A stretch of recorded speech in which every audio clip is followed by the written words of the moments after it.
Muy buenas tardes amigos, gracias por acompañarnos a nuestro estudio ya de la tarde en este reposo. Como saben ustedes, siempre tenemos dos estudios todos los sábados, en la mañana a las 11 de la mañana y la tarde a las 5 de la tarde. Las tardes estamos estudiando las cartas del Nuevo Testamento, en este caso el Evangelio de Juan. Estamos a punto de concluir con el Evangelio de Juan y en las mañanas estamos estudiando la Torá. Ahorita estamos en el capítulo 14. Hoy estudiamos el capítulo 14 del libro de Éxodo. Así es de que, pues bueno, para nosotros es un gusto muy grande que nos acompañen y pues esperemos que sea bueno para ustedes, que sea de bendición en lo poco que podamos nosotros aportar para su vida espiritual en el conocimiento de la Escritura, compartiendo con lo que nosotros compartimos y que de alguna manera pues se ha convertido en una pasión para nosotros. Vamos a iniciar con el capítulo, vamos a tener el estudio del capítulo 20 del Evangelio de Juan. Y bueno, vamos a hacer una oración para consagrar este tiempo, por favor.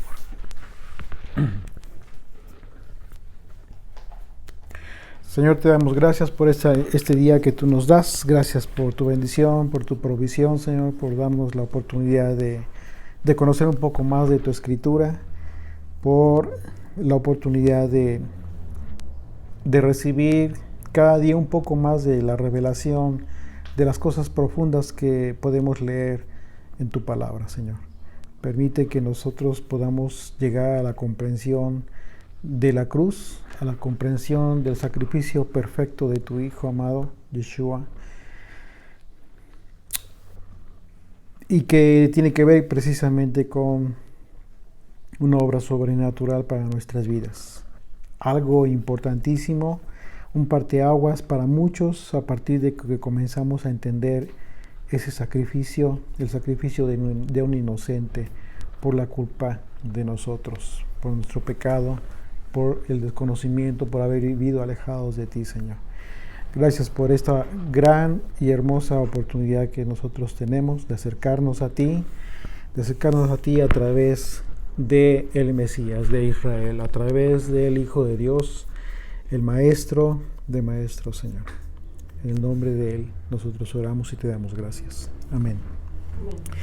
Bien, en el capítulo 19 nosotros estuvimos estudiando los detalles relacionados con la crucifixión de Yeshua y nosotros estuvimos entendiendo varios aspectos que se dan en los 4 evangelios acerca de la muerte del Señor, los motivos, las circunstancias en las que se dieron la crucifixión de Yeshua y sobre todo el propósito, el objetivo que tuvo este gran regalo por parte de Dios al haber entregado a su Hijo como sacrificio perfecto por la expiación del pecado del mundo, en donde estamos incluidos todos, absolutamente todos, aquellos que hayamos pecado ya sea por ignorancia o ya sea por rebelión inclusive,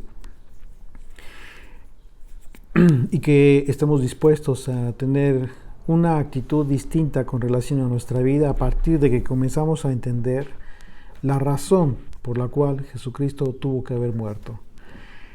Entender la muerte de Jesucristo y la necesidad de su muerte implica conocer las profecías, conocer el propósito divino del Señor en relación a su pueblo y anunciado a través de todas las profecías. Jesucristo es el cumplimiento de toda la profecía, de manera que resulta muy importante hacer cada vez que podamos reflexionar, meditar acerca de la muerte, de la crucifixión de Yeshua, pues resulta muy interesante, muy profundo y bueno, es un tema que no se acaba en 2-3 sesiones, por supuesto que no.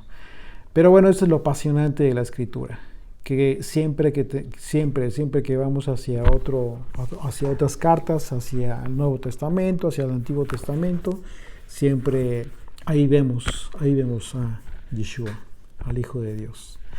Y bueno, dice desde el versículo 1, el capítulo 20 de Juan, dice: el primer día de la semana, María Magdalena fue de mañana, siendo aún oscuro, al sepulcro y vio quitada la piedra del sepulcro. Y aquí nosotros nos vamos a detener un poquito porque, bueno, vamos a hacer una pequeña reflexión en relación a este día. ¿Por qué razón? Es que la iglesia católica y la iglesia cristiana en general, ellos cambian el día de reposo del séptimo día al primer día. De acuerdo a Génesis y de acuerdo a Éxodo capítulo 20 y muchos otros pasajes, estos dos como primordiales, pues bueno, el día de reposo tiene que ser el día séptimo. El día séptimo es el sábado. Y mucha gente confunde el concepto de Shabbat con sábado. Aunque en algunas traducciones señala ahí el día de reposo como sábado o como Shabbat, en realidad no es lo mismo. La palabra Shabbat implica algo totalmente más amplio, algo distinto. No es el día en realidad. El día séptimo tiene que ver con el día de reposo, que es el sábado, y que de acuerdo al conteo de los días hebreos inicia el viernes al caer el sol. Desde que cae el sol inicia los días. Así es de que el día séptimo comienza el día viernes. El primer día de la semana comienza entonces el sábado al caer el sol. Es decir, por ejemplo, hoy es sábado, hoy estamos en el día de reposo, que estamos ya cerca de concluir. Y en unas 2 horas y media, en cuanto comience ya a caer el sol, que empieza a oscurecer, está empezando el siguiente día en el conteo hebreo. Esto significa que el primer día de la semana empieza en unas 2 horas, por decir algo. Y en ese sentido, por esa razón la escritura dice una vez más, dice el versículo 1, el primer día de la semana. De manera que el primer día de la semana no necesariamente empieza a las 12 de la noche del domingo, a las 0 horas del domingo, ¿no? Y tampoco a las 6 de la mañana o 5 de la mañana del domingo, de ninguna manera. El conteo de días empieza de acuerdo a la escritura. Este primer día de la semana comenzó el día sábado al caer el sol. Entonces aquí comenzamos a entender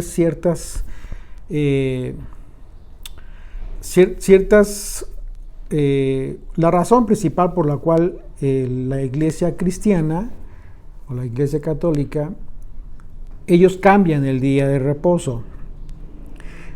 Y bueno, la razón principal por la que ellos cambian el día de reposo es porque supuestamente Jesucristo resucitó en el primer día de la semana. Pero el asunto es que, de acuerdo a los registros, Yeshua fue crucificado un día miércoles. Si fue crucificado un día miércoles, tuvo que haber estado debajo de la tierra 3 días, sepultado 3 días completos. Esto significa que del miércoles al jueves, de las 3 de la tarde, que es la novena hora, que ya lo vimos en los capítulos anteriores, la hora novena es las 3 corresponde con las 3 de la tarde. 24 horas, o sea, un día entero completo, es al jueves a las 3 de la tarde. Son 2 días. Perdón, un día. Y al viernes a las 3 de la tarde son 2 días. Al sábado a las 3 de la tarde son 3 días. ¿Qué significa esto?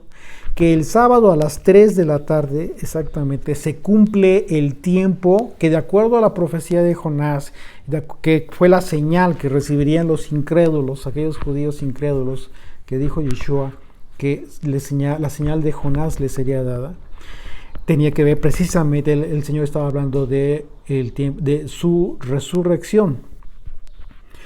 ¿Cuál fue la señal? 3 días que estuvo Jonás dentro del pez, lo mismo que el Señor estaría en el sepulcro 3 días. Así es de que a partir de las 3 de la tarde del sábado, el Señor pudo haber resucitado. La Escritura no refiere a qué hora. ¿Por qué vemos? Ahora, esto si consideramos y tomamos en cuenta el tiempo de su muerte.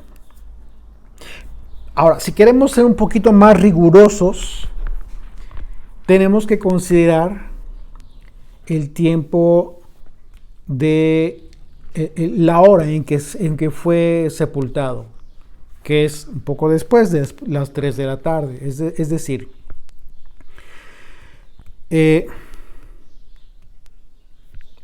recordemos que en el capítulo anterior, los líderes judíos tenían premura por retirar los cuerpos de los fueron crucificados, porque estaba a punto de iniciar el día de reposo de la fiesta de la gran solemnidad. Es decir, estamos hablando de la fiesta de panes sin levadura, porque recordemos que se habían estado preparando para la Pascua. Y recordarán que estos judíos que fueron a entregar a Yeshua con Pilato, no quisieron entrar al petróleo, supuestamente para no contaminarse. Y entonces esto implica que estamos hablando de la fiesta de panes sin levadura, el día de reposo. La fiesta de panes sin levadura empieza con un día de reposo. Este día de reposo no es el sábado. Es el día de reposo de la fiesta. Así es de que, si queremos ser un poquito más rigurosos con esto, aún así, ellos con esta necesidad bajan los cuerpos antes del día de reposo y son sepultados los cuerpos antes de iniciar el día de reposo, pero antes de iniciar el día de reposo, es decir, antes incluso del primer día de la semana. ¿Qué significa esto? Que haciendo el mismo conteo, pues el sábado, ya el día sábado, antes de iniciar el primer día de la semana, concluye estos 3 días, este tiempo. Si hablamos de tiempos exactos. El asunto es, ¿a qué quiero llegar?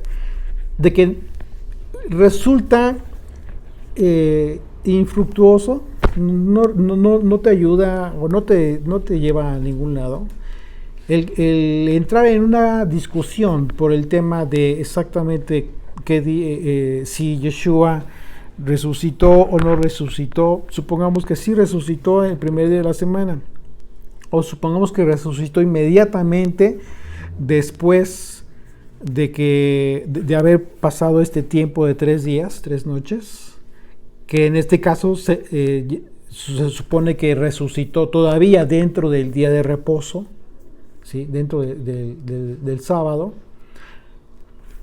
Esto en realidad no tiene caso como que forzar una hipótesis de la cual no te da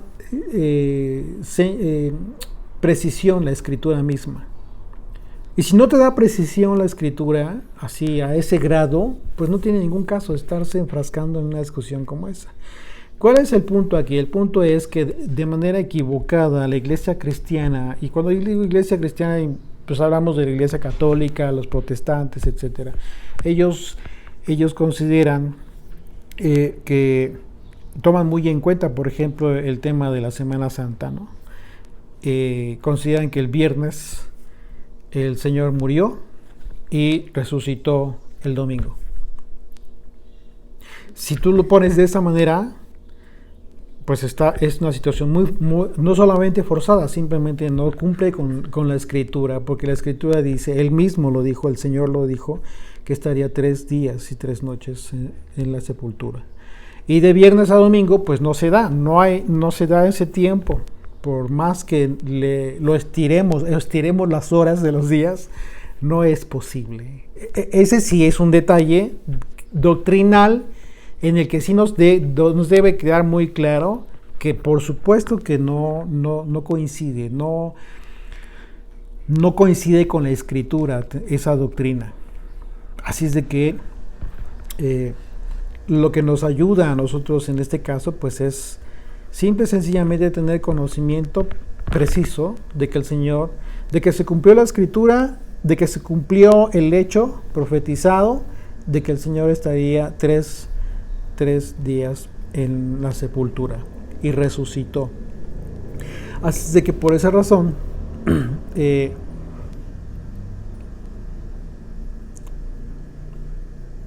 es importante que nosotros entendamos esto.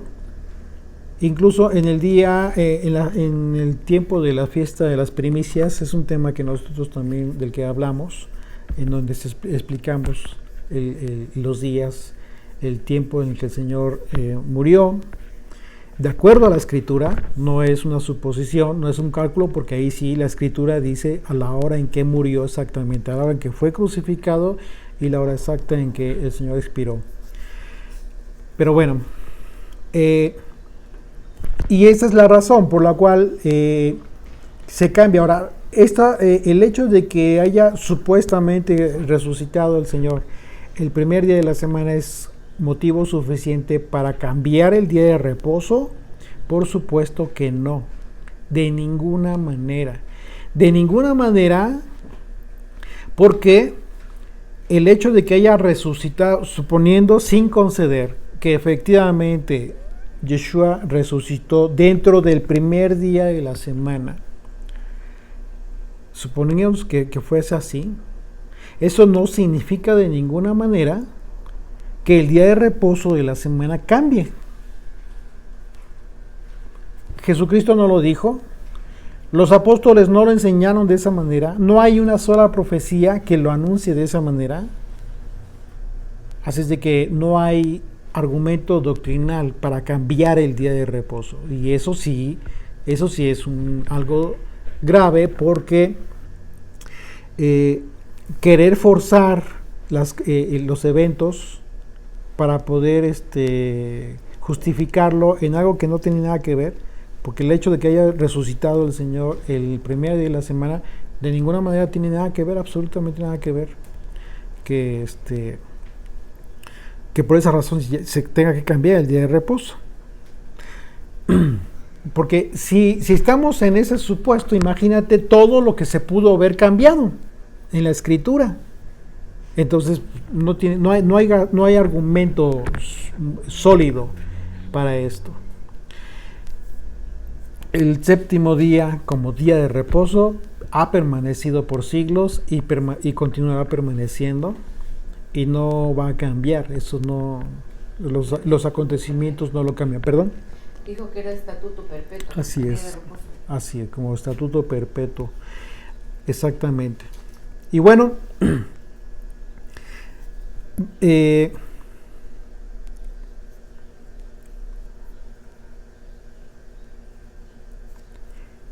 entonces dice: el primer día de la semana María Magdalena fue de mañana, siendo aún muy oscuro, al sepulcro. Esto significa, ahora, lo que aquí nos queda muy claro en el versículo 1 es que cuando llegó María, el Señor ya no estaba. Eso no te da ningún indicio de la hora en que resucitó, ni del tiempo en que resucitó, de ninguna manera. Simplemente fue ya el domingo en la madrugada, muy temprano, a la hora que tú quieras, pero ya no estaba el Señor, no lo vio resucitar. O sea, no tienes forma sólida para decir resucitó o acaba de resucitar. No, de ninguna manera, no hay argumento. Pero insisto yo, no hay por qué enfrascarte en una discusión que doctrinalmente no te va a llevar a nada, a algo más, y espiritualmente tampoco te va a edificar. Pero bueno, dice entonces, Corrió y fue a Simón Pedro y al otro discípulo, aquel al que amaba Yeshua, y le dijo, este otro discípulo es Juan, el mismo que está escribiendo este evangelio. Se han llevado del sepulcro al Señor y no sabemos dónde le han puesto. Y salieron Pedro y el otro discípulo y fueron al sepulcro. Corrían los dos juntos, pero el otro discípulo corrió más aprisa que Pedro y llegó primero al sepulcro. Y bajándose a mirar, vio los lienzos puestos allí, pero no entró. Luego llegó Simón Pedro tras él y entró en el sepulcro y vio los lienzos puestos allí y el sudario que había estado sobre la cabeza de Yeshua, no puestos con los lienzos, sino enrollado en un lugar aparte. Entonces, de acuerdo a la narración si ustedes recordarán en el evento del sepulcro de Lázaro, este fue resucitado, pero Yeshua pidió a la gente que le desataran y que le quitaran las vendas. Esto lo menciono porque por los lienzos que se mencionan aquí. Juan 11, 43 al 44 dice, y habiendo dicho esto, clamó a gran voz, Lázaro, ven fuera. Y el que había muerto salió atado las manos y los pies con vendas y el rostro envuelto con un sudario. Yeshua le dijo, desatadle y dejarle ir. Aquí entonces las circunstancias son distintas. Una de las razones que podríamos aplicar en este caso de Lázaro es que Lázaro volvería a morir a su tiempo, aquí en la tierra. Pero la diferencia es que en la escritura hace énfasis acerca de los lienzos en el caso de Yeshua y el sudario que se encontraban en la tumba. Por alguna razón hace énfasis en estos elementos. Porque esto fue en el sentido de que Yeshua resucitó en un cuerpo glorificado. Yeshua resucitó para no ver muerte jamás. Y esta fue la gran diferencia, porque nosotros recordemos que no solamente Yeshua, sino que cuando Él ascendió, incluso los apóstoles resucitaron personas. Entonces, no es lo mismo. Aunque resucitaron, ellos volvieron a morir en su tiempo. La diferencia que nos debe de quedar muy clara aquí es que Yeshua resucitó, pero en un cuerpo glorificado, distinto.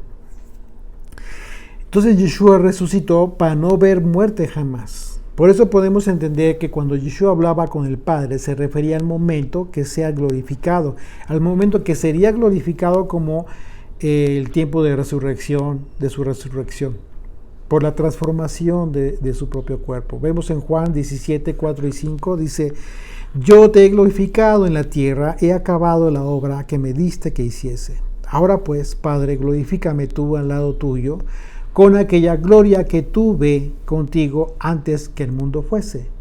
A esto se estaba refiriendo Jesucristo al momento de ser resucitado.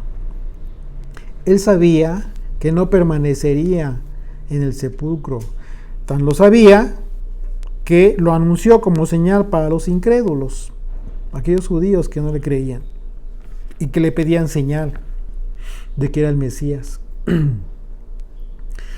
Verso 8, entonces entró también el otro discípulo que había tenido primero, que había venido el primero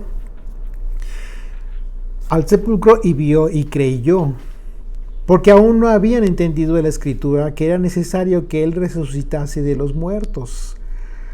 Fíjense qué importante es esto, considerar a los discípulos en su momento, porque ellos hubo muchas cosas que no entendieron. Estuvo 3 años y medio con el Señor enseñándoles, viendo las maravillas, ellos viendo personalmente los milagros, pero hubo muchas cosas que no comprendieron. Y bueno, acerca del término, hay 3 palabras griegas que son diferentes y que se usan en diferentes pasajes, en estos pasajes, acerca de la palabra ver o mirar. que en el griego son palabras distintas. Aquí mismo nosotros las podemos ver en su diccionario Strong. Ustedes pueden darse cuenta que son distintas. En el versículo 5, cuando Juan bajó para mirar y vio, la palabra para vio allí quiere decir percibir y entender, que implican inspección y percepción de las cosas. Y en el versículo 6, cuando Pedro entró y vio, la palabra usada en el griego es de theomai, de la cual se deriva la palabra teatro, o sea, contempló la escena. Y en el versículo 8, cuando Juan entró al sepulcro y vio, la palabra en el original griego significa saber, conocer. Entonces, significa que el apóstol Juan supo y creyó antes de ver a Yeshua resucitado.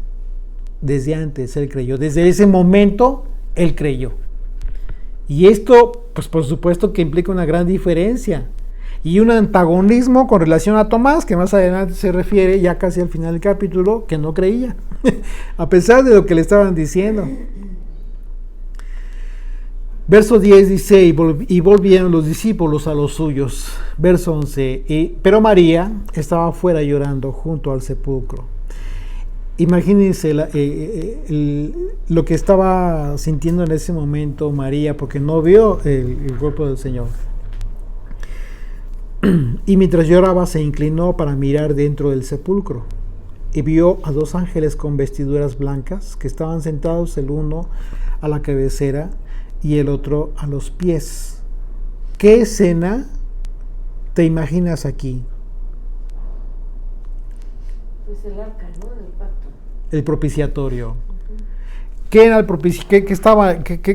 Si tú podrías ver el propiciatorio, estabas viendo la charola de oro y sobre la charola, en una sola pieza, dos ángeles que estaban mirando entre sí, viendo hacia el centro del propiciatorio. ¿Qué es el propiciatorio? Es propiciación, en donde se colocaba la sangre de expiación para satisfacción por los pecados. Lo que estaba pasando en este momento, en esa escena, lo que podemos ver aquí, como una alegoría si tú quieres, claramente es eso. Justo la tumba, que era una especie como de losa, ¿sí?, donde colocaron el cuerpo del Señor, ¿sí?, donde estaba a los pies, donde estaba la cabeza del Señor, justo ahí dos ángeles con vestiduras blancas. Y los querubines que se encontraban en el propiciatorio, pues eran esto precisamente, dos ángeles con sus alas mirándose entre sí, de acuerdo al mandamiento que recibió Moisés para hacer el arca del pacto. Dice, vio dos ángeles con vestiduras blancas que estaban sentados, el uno a la cabecera y el otro a los pies, donde el cuerpo de Yeshua había sido puesto, y le dijeron, mujer, ¿por qué lloras? Les dijo, porque se han llevado a mi Señor y no sé dónde le han puesto. Cuando había dicho esto, se volvió y vio a Yeshua que estaba allí, mas no sabía que era Yeshua. Yeshua le dijo, mujer, ¿por qué lloras? También le preguntó, ¿a quién buscas? Ella, pensando que era el hortelano, el jardinero, le dijo, Señor, si tú lo has llevado, dime dónde lo has puesto y yo lo llevaré. Yeshua le dijo, María. Le habló por su nombre. Y volviéndose ella le dijo, Raboni, que quiere decir maestro. O sea, ve qué importante es este pasaje, porque primeramente María Magdalena no consideró ni siquiera que la posibilidad del hecho de que Yeshua haya resucitado. Lo que ella estaba esperando era continuar a verle muerto, ¿sí?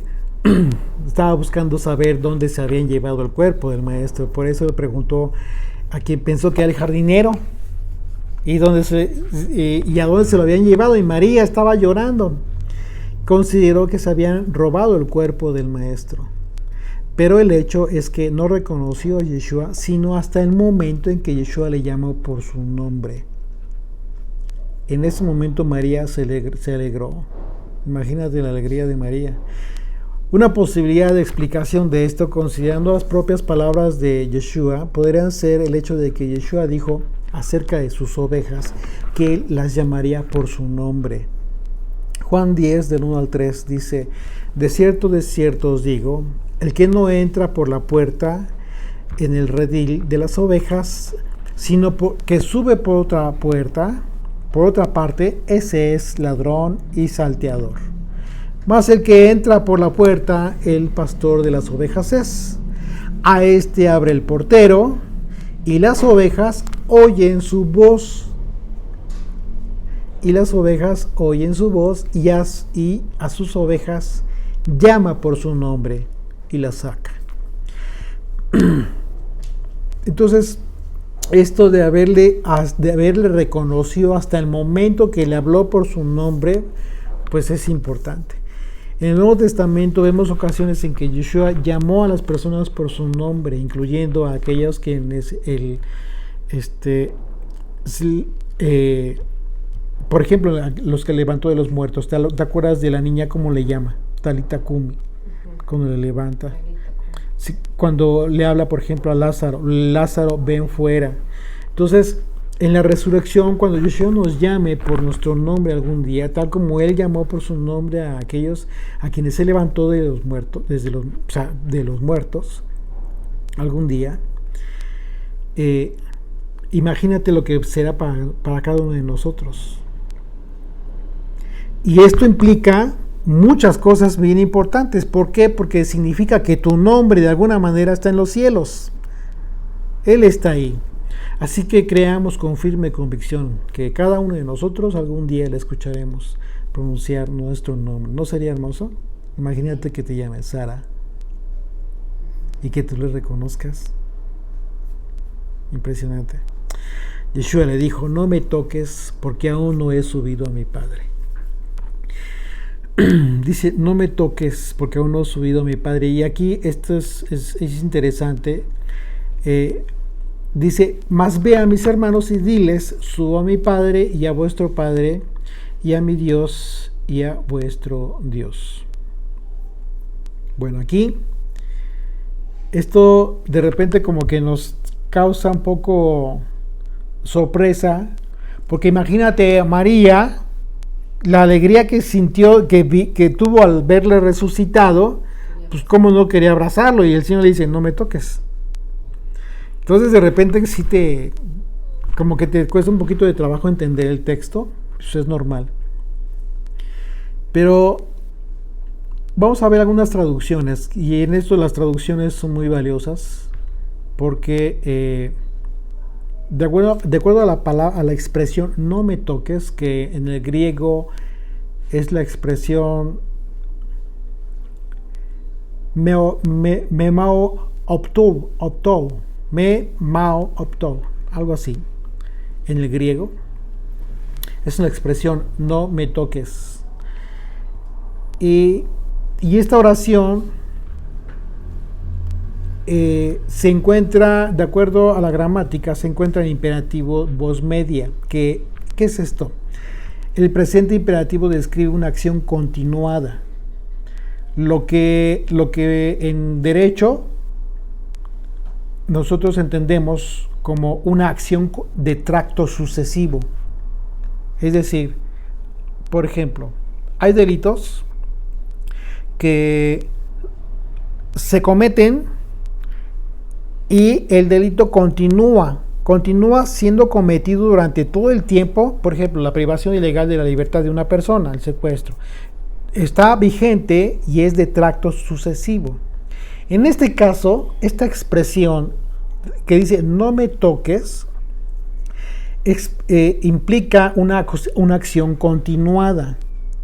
¿Cuál acción continuada? Lo que estaba haciendo María. Es decir, María ya estaba asida, ya estaba abrazada del Señor, no lo dejaba. Aunque en la traducción dice no me toques, hay otras traducciones que dice no me detengas. Por ejemplo, la traducción viviente de la Biblia amplificada dice no me detengas. No es lo mismo. Porque no, o sea, imagínate que tú me quieres abrazar y yo te digo, no me toques. Pero, ¿qué pasa si tú ya me estás abrazando y yo te digo, no me detengas porque todavía tengo que hacer esto? Es totalmente distinto. Así es de que, por ejemplo, en la nueva Biblia latinoamericana de hoy dice, no me retengas. O no trates de retenerme. Ajá. La palabra, la versión Dios habla hoy y la palabra de Dios para todos, estas versiones dice, no te aferres a mí. Entonces aquí, en el texto de versículo 17, podríamos leer, Yeshua le dijo, cuando María dice Raboni, que quiere decir maestro, imagínate, luego lo abrazó y le dice el Señor, no me retengas aún, no he subido a mi Padre, no te preocupes, aún no he subido a mi Padre. ¿Sí me explicó? Entonces, sí resulta interesante aquí cómo es que las traducciones ayudan en este caso mucho. Por ejemplo, la traducción de la Biblia de la versión Reina Valera 77 traduce como suéltame en lugar de no me toques. Así que una mejor traducción de esta expresión del griego sería deja de asirte, que es correcto, según la gramática griega, ¿no? Bueno, el caso es que dice versículo 18, fue entonces María Magdalena para dar a los discípulos las nuevas de que había visto al Señor y que Él le había dicho estas cosas. Cuando llegó la noche de aquel mismo día, el primero de la semana, es decir, el domingo, estando las puertas cerradas en el lugar donde los discípulos estaban reunidos por miedo a los judíos, vino Yeshua y puesto en medio les dijo, paz a vosotros, shalom. Y cuando les hubo dicho esto, les mostró las manos y el costado. Y los discípulos se regocijaron viendo al Señor. Entonces Yeshua les dijo otra vez, paz a vosotros. ¿Te das cuenta que cuando la palabra en realidad lo que dice esta palabra paz a vosotros es la palabra shalom? Entonces el contexto de la expresión de la palabra shalom es mucho más amplia que solamente paz. ¿Por qué? Porque lo que les está anunciando son buenas nuevas. Les está dando una noticia impresionante acerca de la resurrección, de todo lo que les había anunciado. Verso 21. Entonces Yeshua le dijo otra vez, paz a vosotros como me envió el Padre, así también yo os envío.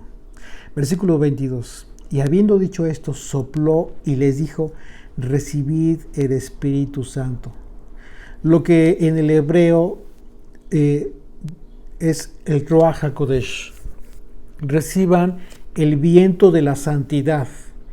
Cuando Yeshua habla de esto, nos remite de inmediato al capítulo 3 de Juan, acerca de la enseñanza que el mismo Yeshua le dio a Nicodemo.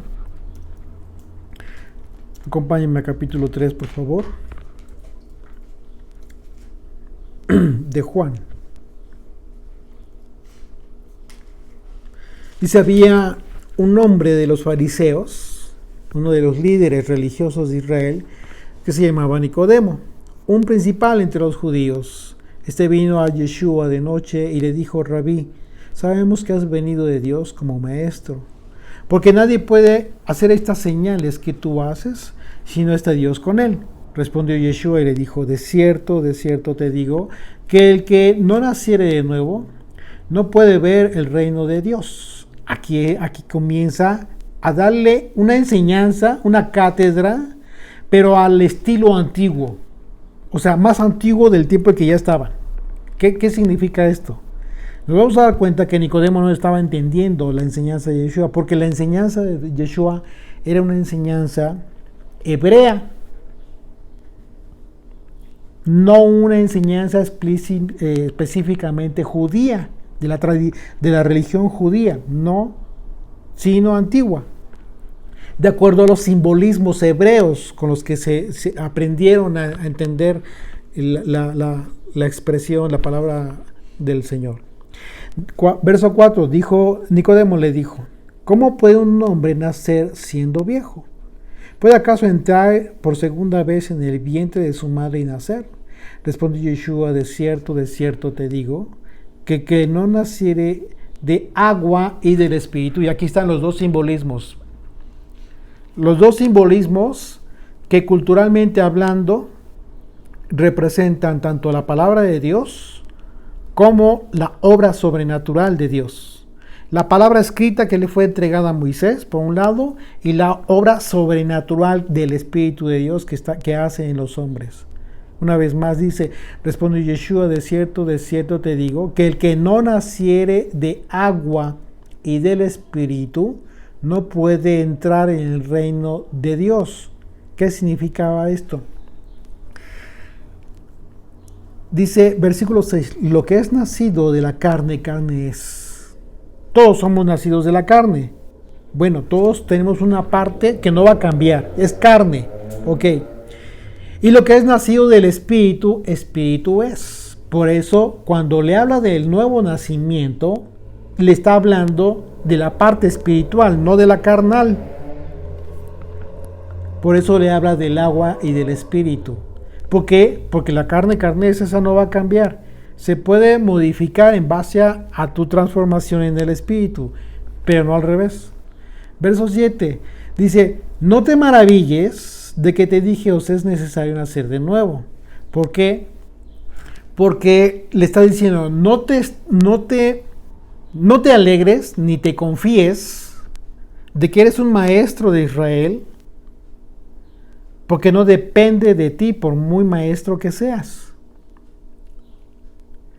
Dice, y aquí le aclara por qué.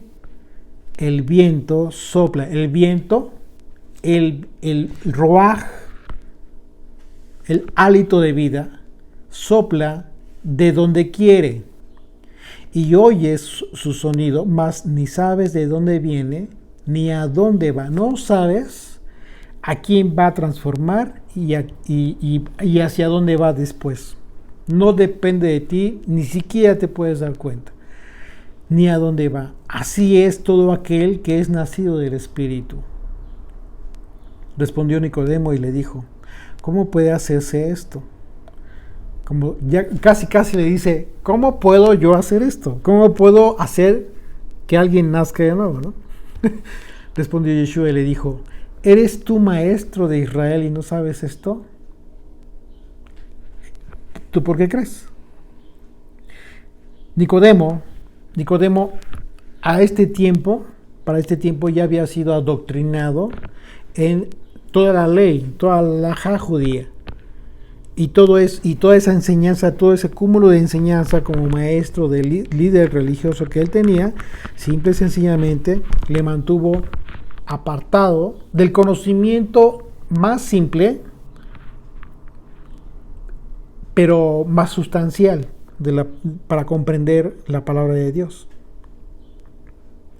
De cierto te digo, lo que sabemos hablamos y lo que hemos visto testificamos y no recibís nuestro testimonio. Si os he dicho cosas terrenales, si no creéis, ¿cómo creeréis si os dijere las celestiales? Claro. Así es de que el hecho de soplar, como vemos aquí, versículo 22 dice, y habiendo dicho esto, cuando dijo Shalom y los voy a enviar, ¿sí? Así como el Padre envió, así también yo os envío, y sopla sobre ellos. El soplar sobre los discípulos implicó que Yeshua les estaba dando la capacidad, sobrenaturalmente hablando, una capacidad de recibir el don para comprender todas las enseñanzas que recibieron de Yeshua, de las cuales no habían entendido aún, y que la misma escritura describe como la razón, que era la razón porque por la cual el Espíritu Santo, que es el viento de la santidad, le daría al hombre la capacidad para tener la revelación, su revelación, el entendimiento del conocimiento de Dios y la profundidad en consecuencia de la enseñanza de Yeshua. De otra manera,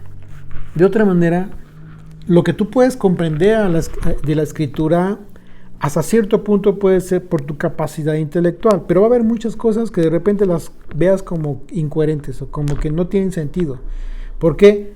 Porque si tú tratas de aplicar tu conocimiento intelectual solamente a la Escritura, no avanzas en el conocimiento del Señor. Es un conocimiento en la psique. Y lo que implica el conocimiento de la Biblia tiene que ver con esto que está anunciando el Señor. Lo que le dijo a Nicodemo y lo que hizo en los discípulos. Literalmente. Es de esa manera entonces como nosotros tenemos que aspirar a creer en Yeshua. De esa manera. Por eso él, en el último día de la fiesta de Sukkot, la fiesta de los tabernáculos en aquel tiempo, se levantó frente a todos y dijo, dice el versículo 37 de Juan 7, en el último y gran día de la fiesta, Yeshua se puso en pie y alzó la voz, diciendo, si alguno tiene sed, venga a mí y beba. Es decir, si alguien tiene necesidad de conocer la Biblia, acércate a Jesucristo. Escucha las enseñanzas de Yeshua. No estés escuchando otras enseñanzas. Verso 38. El que cree en mí, como dice la Escritura, de su interior correrán ríos de agua viva. Esto significa, si el agua viva tiene que ver con la palabra de Dios, el hecho de que corran como ríos de agua viva de tu interior, estas aguas, ¿qué significa?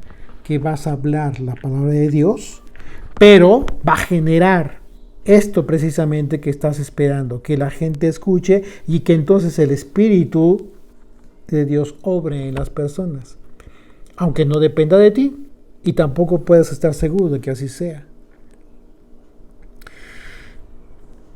Esto dice otra vez, verso 38, el que cree en mí, como dice la Escritura, de su interior correrán ríos de agua viva. Esto dijo del Espíritu que habían de recibir los que creyesen en él, pues aún no había venido el Espíritu Santo, porque Yeshua no había sido aún glorificado. ¿Ya te diste cuenta de qué está hablando? Por esa razón el Señor les sopla a sus discípulos, hace literalmente el soplo sobre ellos. Y verso 23, fíjate, dice, a quienes remitiereis los pecados les son remitidos, y a quienes se los retuvieres les son retenidos. Y esto está impresionante, porque inmediatamente de que Jesucristo sopla sobre sus discípulos, cumpliendo esta profecía acerca del Espíritu Santo sobre ellos, generando en ellos entonces una capacidad sobrenatural para la comprensión de la Escritura, en ese momento les dice literalmente, a quienes remitieres los pecados les son remitidos, y a quienes se los retuviereis les son retenidos. Algo similar le dijo a Pedro. Acompáñenme, por favor, a Mateo 16.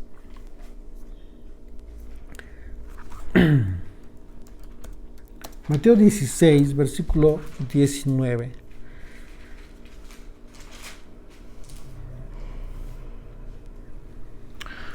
A ver, siéntate, por favor, hijo. Vamos a ver desde el versículo 13. Dice, viniendo Yeshua a la región de Cesarea de Filipo, preguntó a sus discípulos, diciendo, ¿quién dicen los hombres que es el Hijo del Hombre? Y ellos dijeron, unos Juan el Bautista, otros Elías, y otros Jeremías, y algunos de los profetas. Y él les dijo, ¿y vosotros quién decís que soy yo? Respondió Simón Pedro y dijo, tú eres el Cristo, el Mesías, el Hijo del Dios viviente. Entonces le respondió Yeshua: bienaventurado eres, Simón, hijo de Jonás, porque no te lo reveló carne ni sangre, sino mi Padre que está en los cielos. Y dice esto: y yo también te digo que tú eres Pedro, o sea, Kefa, y sobre esta roca, o sea, sobre esta piedra, sobre esta piedrecita, sobre esta roca, o sea, hablando de sí mismo, edificaré mi iglesia, hablando de sí mismo, Yeshua. Y las puertas del Hades no prevalecerán contra ella. Versículo 19. Y a ti te daré las llaves del reino de los cielos. Y todo lo que atares en la tierra, aquí está. Y todo lo que atares en la tierra será atado en los cielos. Y todo lo que desatares en la tierra será desatado en los cielos. ¿Qué significa esto? Bueno, si nosotros estamos viendo que Yeshua le dice aquí en el versículo 23 de Juan 20 a sus discípulos: a quienes remitieres los pecados les son remitidos, y a quienes se los retuvieres les son retenidos. Esto tiene que ver con, primeramente, es una instrucción dada por el Señor, que está íntimamente ligada a lo que en el versículo anterior hizo, cuando le sopló a los discípulos para recibir el Espíritu Santo. El atributo divino que les permitiría mantener la interpretación correcta de la Torá. Y aquí es lo más importante, conforme lo enseñó Yeshua. Es decir, el punto central de esta expresión tiene que ver con el hecho de que los apóstoles en su enseñanza estarían dando una enseñanza que en sí mismo, la enseñanza a la gente les estaría remitiendo los pecados o se los estuviera reteniendo. No porque ellos tuvieran una autoridad superior a la Torá, no, sino que en la misma enseñanza tú mismo te das cuenta, si la gente no conoce la Escritura, no conoce la Torá, en la misma enseñanza la gente comienza a discernir cuando se encuentra en pecado y cuando en un momento dado puede librarse de pecado. ¿Sí me explicó? Cuando el Señor en Mateo 16 le dice a Pedro acerca de atar y desatar, la Torá es divina, la Torá viene del cielo, la Torá es la palabra de Dios. Y cuando dice que lo que atares en el cielo, atarás en la tierra, lo que desatares, esto tiene que ver precisamente con esto, con la palabra de Dios, pero acerca de lo que puedes hacer y de lo que no puedes hacer, pero por la interpretación correcta de la Escritura. Por ejemplo, vamos a un ejemplo muy claro que vivió Jesucristo. Un ejemplo que nos gusta citar mucho, aquella ocasión en donde le preguntaron los líderes a Yeshua acerca de la carta de divorcio, acerca de la mujer que había, de acuerdo a la ley, que murió su marido, ¿sí? Y que tenía que casarse con el hermano, etcétera, etcétera, de acuerdo a la ley de Moisés. ¿Qué pasaría en el día de la resurrección? ¿Con quién en un momento dado con quién va a estar casada a final de cuentas en el tiempo de la resurrección? El Señor les dijo: ustedes no conocen la Escritura, porque si la conocieran entenderían que en ese tiempo no se casarán. Por la transformación, por la glorificación de los cuerpos. Es obvio. Otro ejemplo acerca de la carta de repudio. Cuando el Señor le dice, le preguntan acerca de la carta de Moisés, de repudio que dio Moisés, Yeshua dice,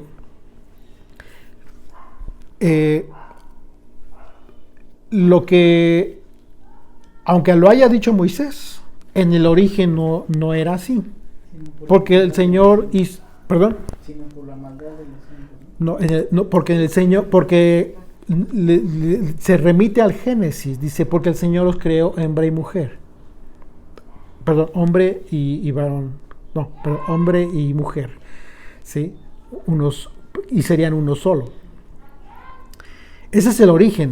Cuando le preguntan a ellos, y ellos tratan de justificar la carta de repudio, y dice, pero entonces, ¿por qué Moisés dio la carta de repudio? Dice, por el corazón duro del hombre, pero no porque haya sido así de origen. ¿Qué te está diciendo esto? En ese momento está dando una interpretación correcta de la Torá, Jesucristo. Esto harían los discípulos a partir de entonces con esta obra sobrenatural. Esto que hizo Yeshua, soplarles el Espíritu Santo sobre ellos, les haría entender de forma sobrenatural y tener una capacidad para discernir la Torá y entonces poder decir en qué momento un mandamiento puede ser cumplido y en qué momento no debería de ser cumplido, a pesar de que se encuentra en la Torá, porque quizás hay otro en la misma Torá que lo rebase. ¿Por qué? Porque en el caso del repudio era más importante mantener la unión de una pareja, porque Jesucristo mismo lo dijo, porque lo que Dios ha unido no lo separa el hombre. Pero aquí, ¿cómo se manejaría el remitir los pecados? Así es, por el mismo. Retenerlos. ¿Por la misma palabra que tú estás hablando? Exactamente, por la palabra, pero porque no es tu palabra.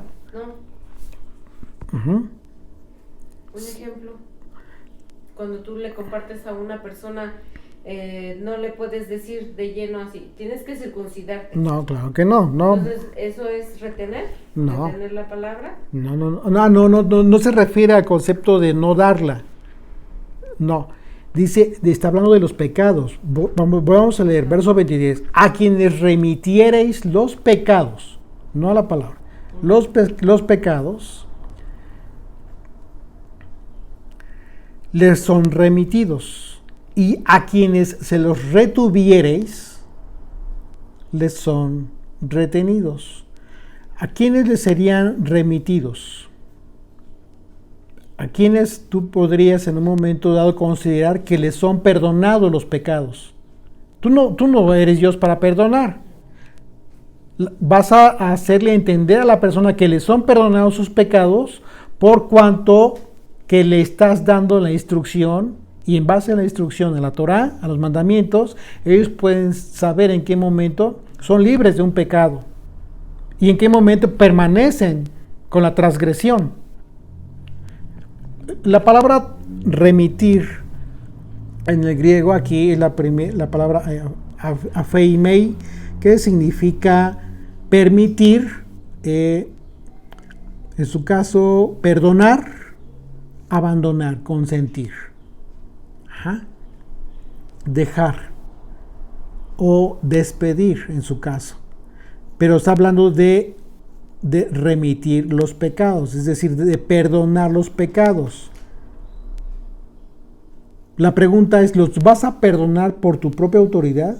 ¿Qué necesitas tú para considerar que puedes, que por lo que hablas, les son perdonados los pecados a las personas? Porque estás hablando de la palabra. ¿Y a qué personas entonces les son retenidos los pecados en su vida? Aquellos que continúan transgrediendo la Torá. Que no quieren escuchar. Claro. Que ya escucharon, que escucha, pero escucha a conveniencia. Solamente lo que quieren cumplir, lo cumplen, y lo que no quieren cumplir, no lo cumplen. Hay gente, estas personas van a continuar reteniendo el pecado, pero no por cuanto a lo que tú digas de ti mismo. ¿Por qué? Ahora vamos a leer los dos versículos.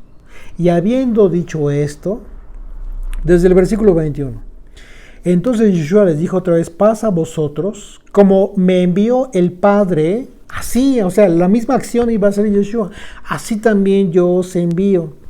Y habiendo dicho esto, sopló y les dijo, recibid el Espíritu Santo. Y entonces dice, a quienes remitieres los pecados, por cuanto que ya tienes la revelación, ya tienes la comprensión de la Torah, de la palabra de Dios, de forma correcta.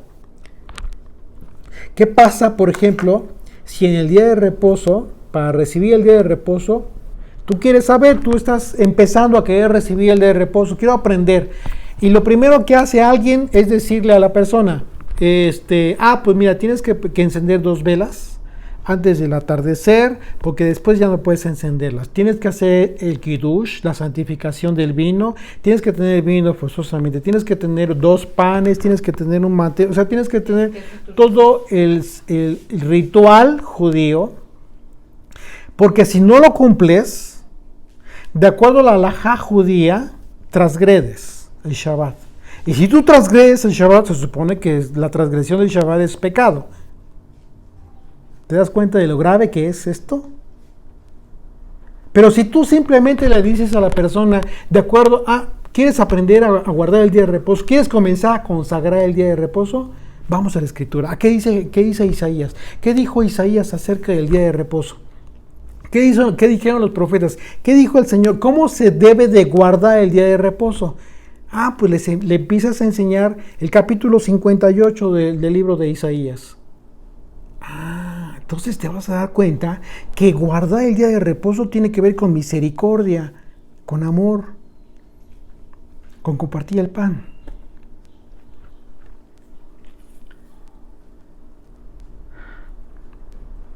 Y es triste ver cómo tanta gente que quiere de corazón agradar al Señor está siendo confundida. Porque hay que partir de ese principio. Hay gente, infinidad de gente que quiere verdaderamente agradar a Dios.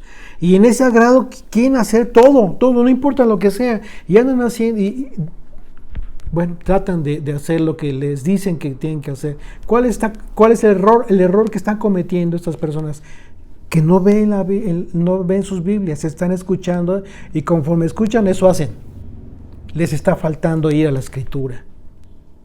Encontrar el sentido y la lógica de las cosas. Entonces, cuando tú te das cuenta lo importante y lo grave que es esto que dijo Jesucristo acerca de comprender correctamente la Torah, la Escritura, para que entonces así lo transfieras, es eso lo que está haciendo el Señor con ellos.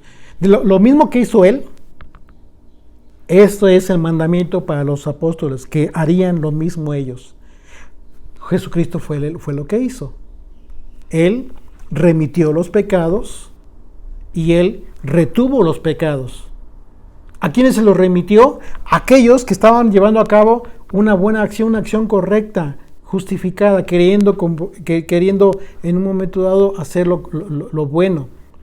¿Qué pasó con aquel soldado que le dijo al Señor, no soy digno de que vengas a mi casa porque yo soy un soldado, Señor, con que digas tu palabra, mi siervo sanará?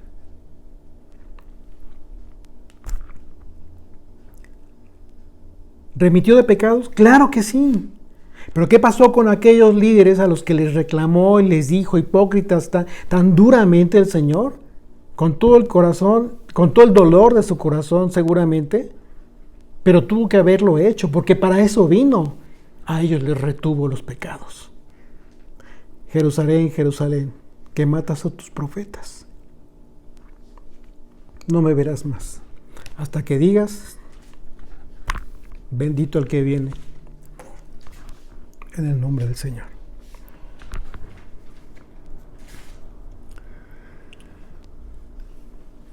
Y esta capacidad que les dio el Señor a sus discípulos para ser apóstoles, a partir de entonces, a partir del momento que son enviados, pues es la misma posibilidad que todos absolutamente podemos recibir, pero por obra sobrenatural del Señor.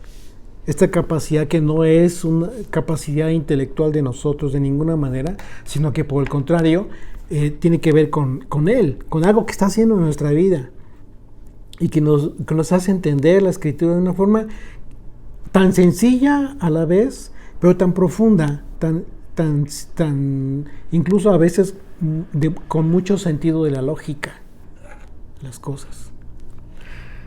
Verso 24 de Juan 20 dice: pero Tomás, uno de los 12, llamado Dídimo, no estaba con ellos cuando Yeshua vino.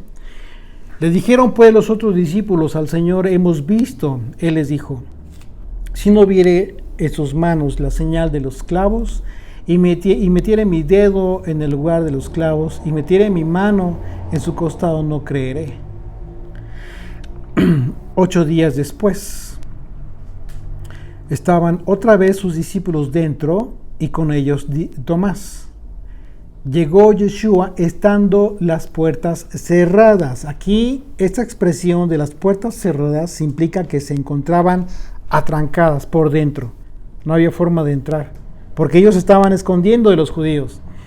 Y se puso en medio y les dijo: paz a vosotros, shalom, otra vez. Luego dijo a Tomás: pon aquí tu dedo y mira mis manos, y acerca tu mano y métela en mi costado, y no seas incrédulo, sé creyente. Wow. Imagínate. Imagínate lo impresionante para Tomás. Entonces Tomás respondió y dijo: Señor mío y Dios mío. Yeshua le dijo: porque me has visto, Tomás, creíste. Bienaventurados los que no vieron y creyeron. Hizo además Yeshua muchas otras señales en presencia de sus discípulos, los cuales no están escritas en este libro. Pero estas se han escrito para que creáis que Yeshua es el Mesías, el Hijo de Dios, y para que creyendo tengáis vida en su nombre. Para que tengamos vida en su nombre. Vamos a ver, por favor. Bendito Rey, gracias te damos, papito, por este estudio que hemos tenido. Gracias porque toda tu palabra, Señor, es perfecta y es verdadera, Señor, porque resucitaste y a través de esa resurrección nos das vida a nosotros, Señor. Gracias por esa evidencia en nuestras vidas del soplo de tu espíritu, porque nosotros hemos tomado la decisión de obedecerte, Señor, y te pedimos que sigas soplando aliento de vida a todo tu pueblo, Israel, para que te obedezcan, Señor, para que te sigan. Gracias, mi Dios, porque a pesar de no haber visto, nosotros creemos, Señor. Creemos en tu palabra y tenemos la esperanza, Padre, de que algún día resucitaremos en tu presencia, Señor, y estaremos contigo. Gracias te damos, papito, por este Shabbat tan hermoso que hemos tenido. Te pido por todos los hermanos, Padre, en la dispersión, por todas las familias. Yo te pido, Señor, que cuides a tu pueblo Israel en el hueco de tu mano, que nos guardes, Señor, en el nombre y por los méritos de Yeshua. Amén. Amén.